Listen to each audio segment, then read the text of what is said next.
Les hommes de David Guillon, auteur de 3 victoires, 1 défaite et 1 nul, sont pour l'instant sur la pente ascendante. Il faut néanmoins lutter contre toute enflammade. Évidemment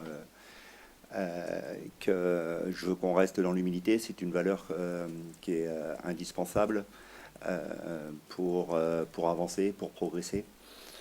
Je considère que l'euphorie, c'est notre pire ennemi. Donc il faut combattre ça.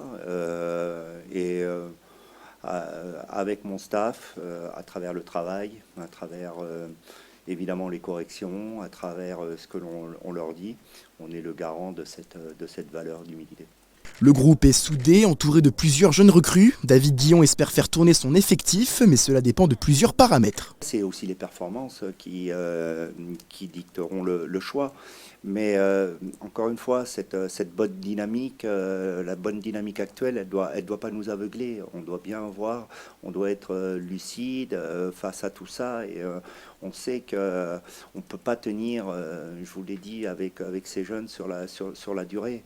Et je suis convaincu qu'il faut, en effet, il y a les prestations individuelles et collectives qui doivent ressortir, mais je suis convaincu qu'ils ont besoin d'être encadrés. Et puis surtout, il faut, je vous l'avais dit au départ, il faut sentir aussi les moments où il faut les faire jouer, il faut les faire souffler, il faut qu'ils soient dans de bonnes conditions pour pouvoir jouer, s'exposer, avancer et progresser. Stian Gregensen étant suspendu, les Girondins vont pouvoir compter sur Johan Barbet.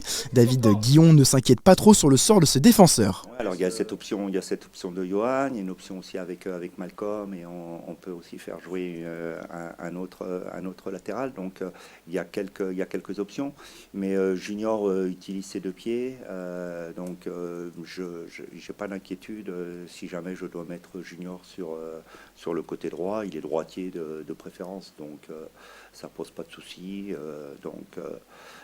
Là-dedans, c'est pas ce souci-là qui me paraît le plus difficile à surmonter.